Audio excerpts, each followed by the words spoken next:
All right. Kind of reusing the old. Oh, look at me! I'm just streaming with my shitty ass webcam kind of layout for this, because good God, I wish it would settle down.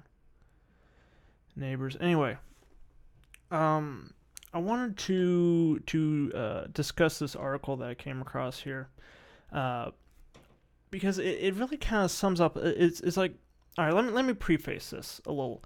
Okay, so I'm looking around for info because in relation to Antifa and how the media has finally decided to join the fucking party, as far as calling them out for their bullshit, and violence, and actually acknowledging that it happens, especially after, conveniently enough, it seems more and more reporters are being attacked by these people.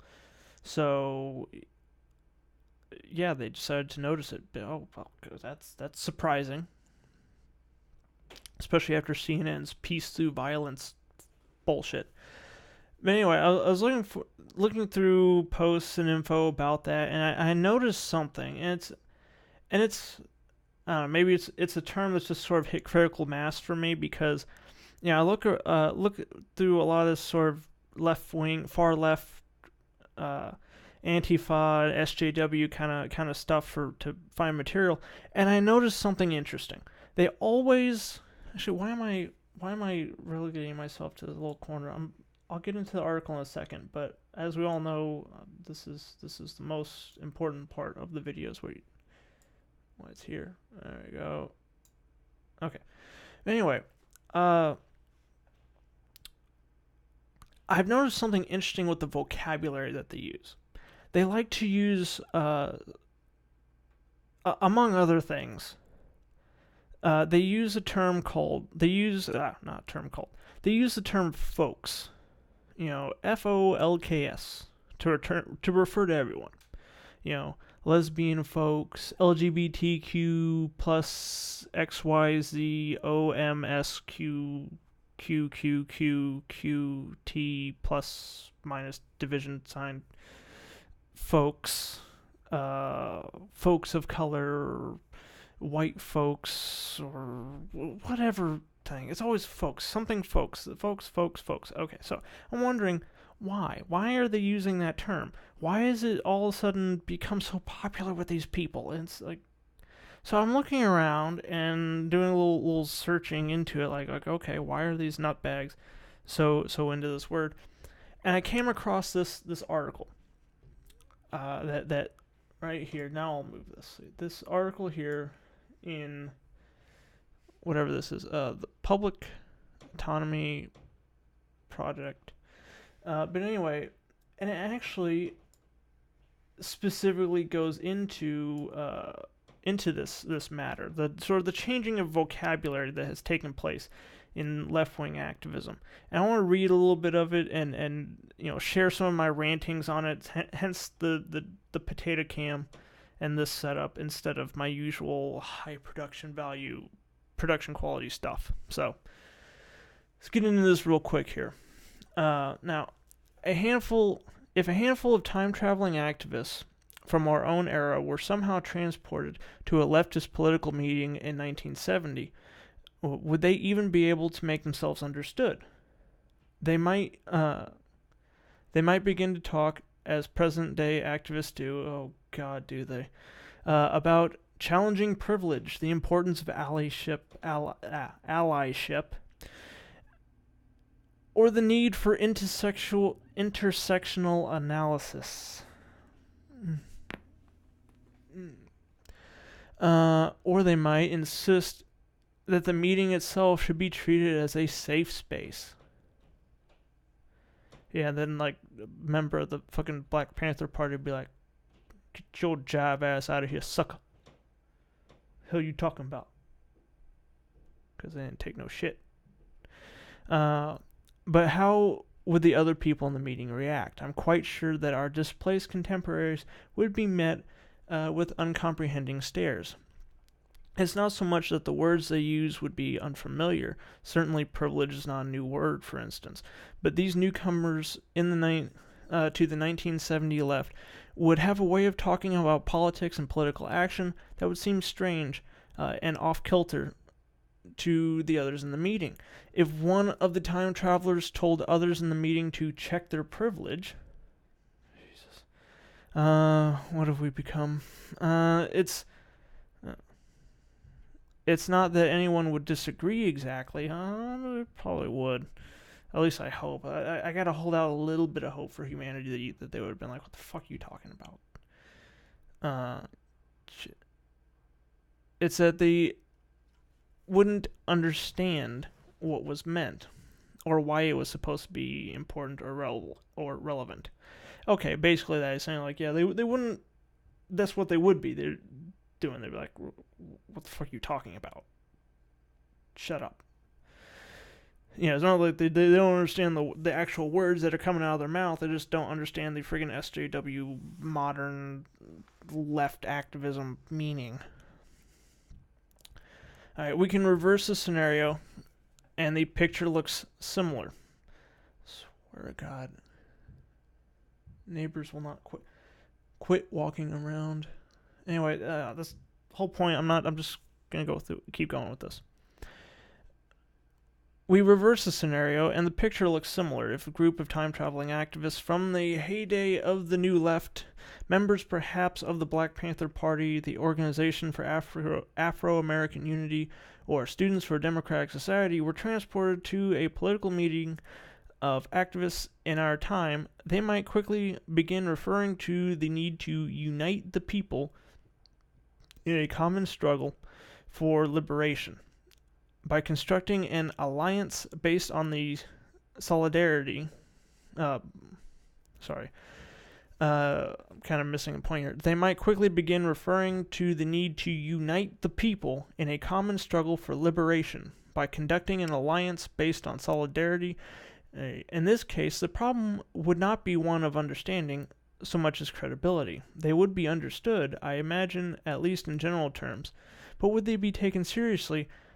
The terms in which they express their politics, the people, liberation, alliances, seem like, and indeed are, a throwback to an earlier era. It seems likely that they would be deemed hopelessly insensitive to the specific, I think I probably had it right the first time, I don't know, of different struggles against privilege. They would be accused, perhaps, of glossing over key issues of positionality and allyship by referring not to folks, there's that word, as most contemporary activists would, but to the people, as if it were unitary and shared a common set of experiences.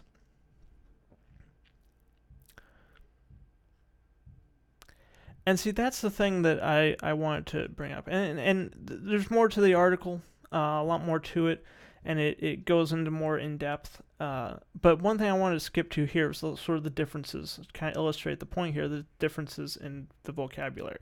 So here we have the vocabulary of the New Left in the 60s and 70s. And here's sort of the post-New Left vocabulary, what we're using today, or what they're using. You know, whereas they would have, say something like, say, oppression would be, you know, pattern of persistent and systemic disadvantage imposed on large groups of people in many domains of social life, including employment, social status, treatment by the legal system, vulnerability to violence, and more, e.g. racial oppression, gender oppression, etc. Privilege is what the friggin' new fags use.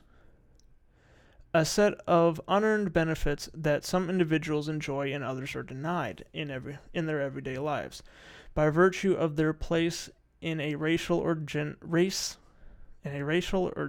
or other identity hierarchy, e.g., male privilege, white privilege, cisgender privilege, etc.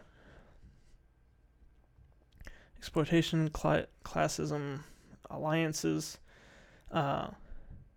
being an versus being an ally, consciousness raising versus calling out, the people versus folks. This is one that kind of drew my attention here is a label of the totality or potential collectivity of those who are not members of a small ruling elite is usually seen as including workers, the unemployed, small farmers, students, and almost all women, people of color, and so on. Folks, a term that refers to groups of people in the plural, without suggesting that they comprise a singular totality that could be united in one common struggle, which may be precluded by the difference of their experiences and degrees of privilege. Oh, Christ. So, and here's the thing. This is what leapt out to me, is how the language and the way of thinking and the language used by sort of post-New Left activists, right? The SJWs and BLM and the alphabet, whatever, with a plus on the end. At least we know for sure they only have like 21 more characters they can add, and then we're done with that shit. But a lot of their language, a lot of the vocabulary they use and the way they talk and the way they act is divisive or divisive, whatever. And that is like it drives in wedges. It doesn't pull people together. It just drives them apart. You have, basically the universally accepted fuck white people, of course, being one of them, one of the elements of this. You also have, all this stuff like oh, I am a, disabled, black, transgender, queer person that's gender fluid, whatever, and those are my special experiences. I'm an it's like that, basically the whole snowflake thing. Oh, everyone's an individual little, beautiful little snowflake. As opposed to being unified against something, working towards a common goal.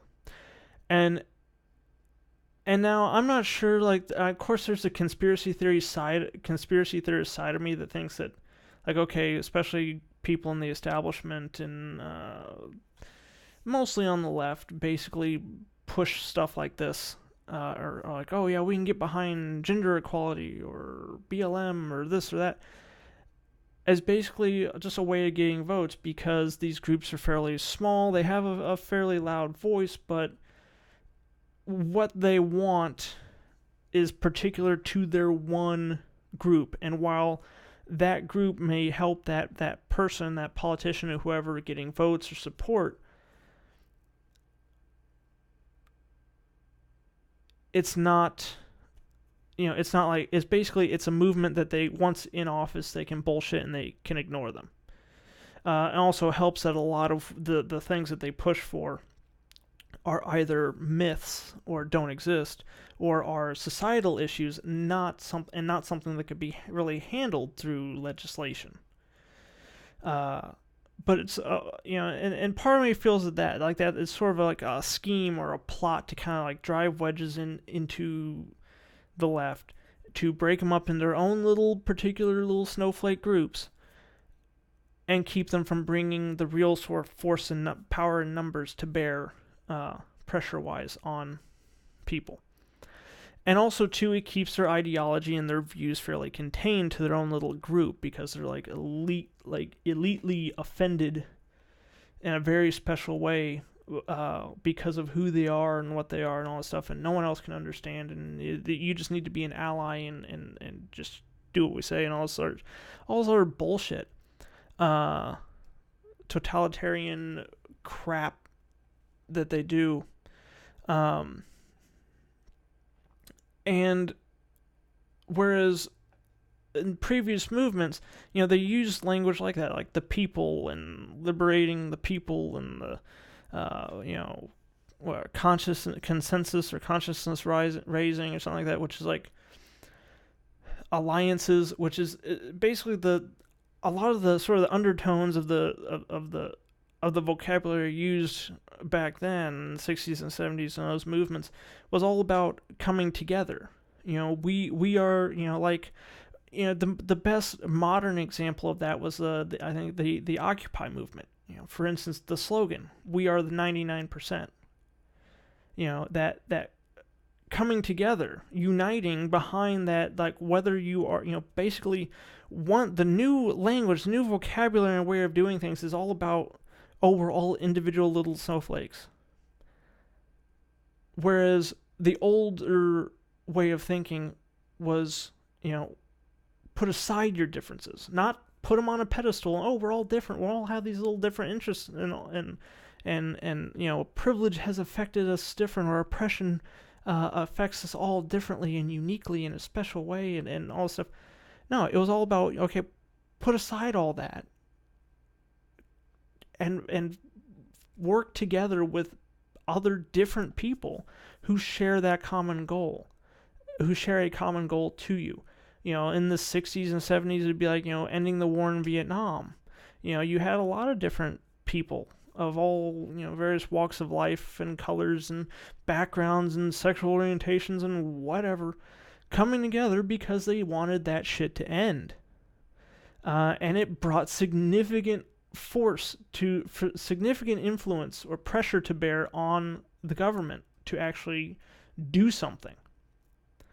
There's a story, as Chris Hedges, I believe, recounts. I forget what it was, but it was someone was talking with, I think it was like Nixon and Kissinger or something like that, were talking in the White House or something, and they had like these, like hundreds of thousands of people marching on Washington to protest the Vietnam War.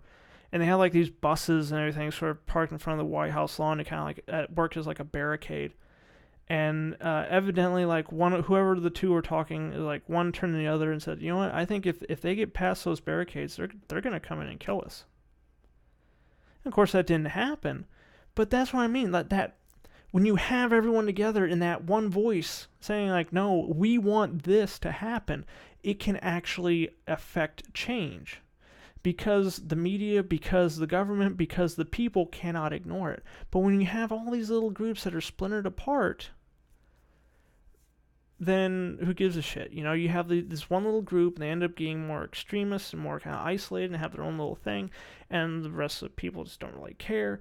And they're all like, it's divisive. It drives wedges in between people. It's like, okay, you are not part of this group. You are a privileged person. You need to call out your own privilege and bow down to us, as opposed to, hey, let's work together for this common goal. And I've made videos about this in the past where it was like that thing is like the Women's March in Washington. Like something like 500,000 people attended that march, and it was for women's rights.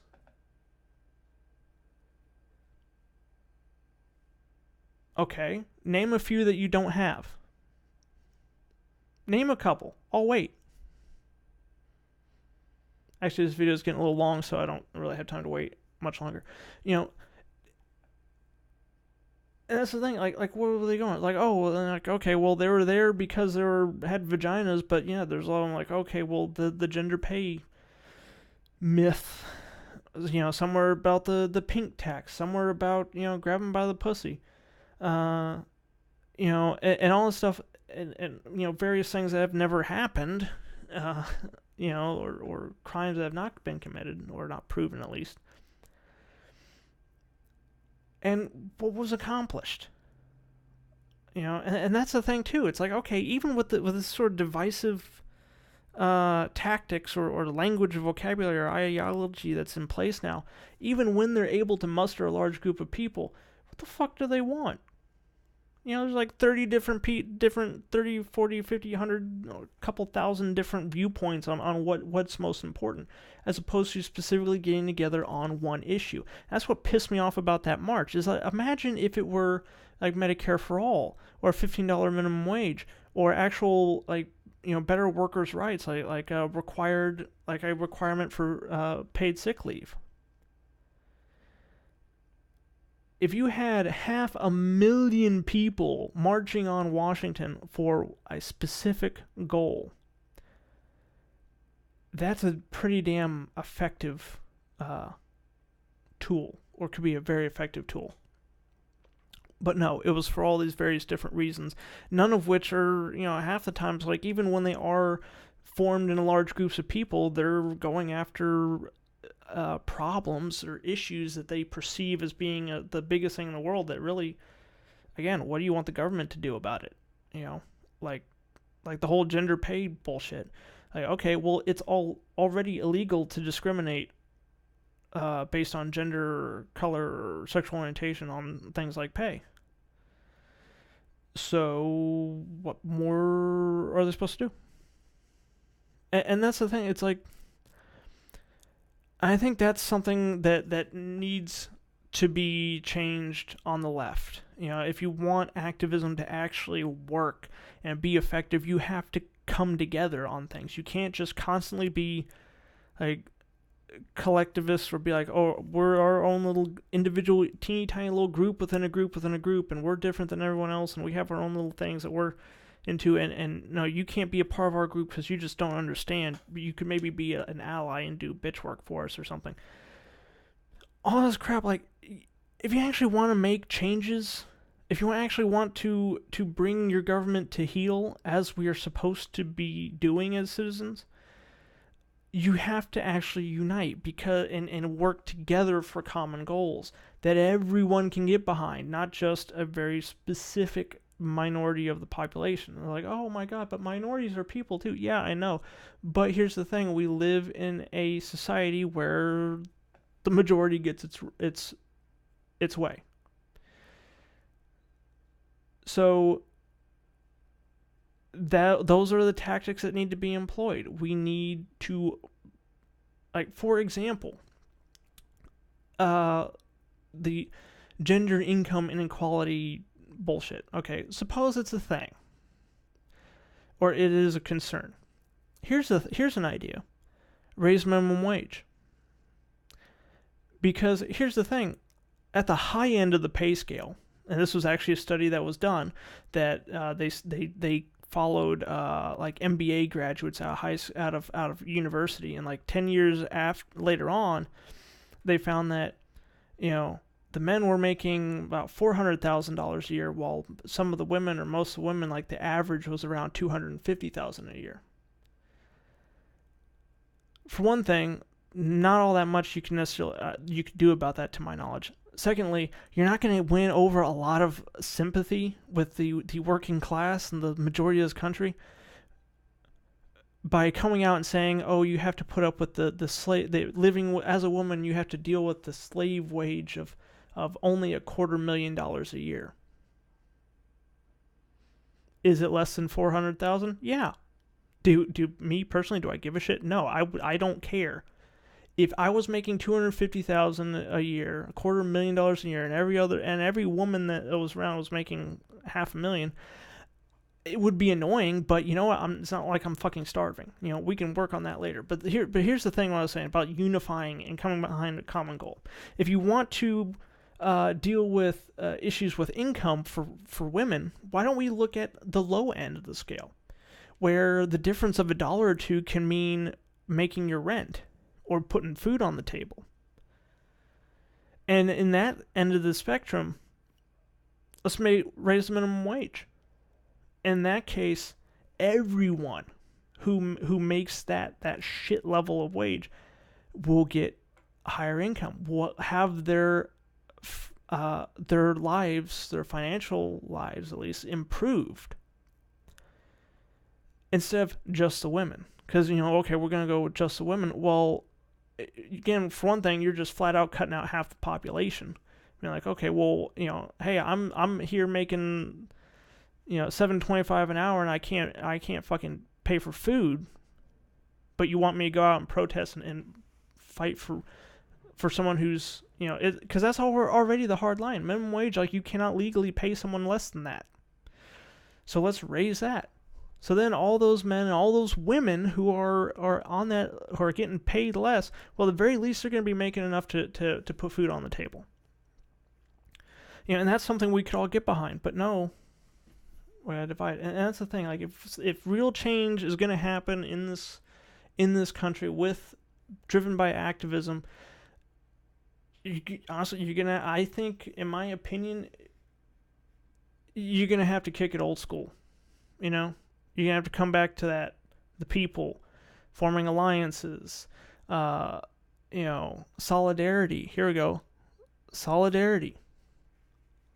We're all in this together. Yes, we do have differences, and that's always one of the things. It's one of those reasons I like America. It always has kind of put forward that concept. Like, yes, we have differences. Yes, this person's from Italian heritage. This one's German. This one's African. This one's Canadian, I guess, or we can include them. But in the here and now, today, we're all Americans. We're all in this together. We all have the same, we've all got the same dog in this fight. We're,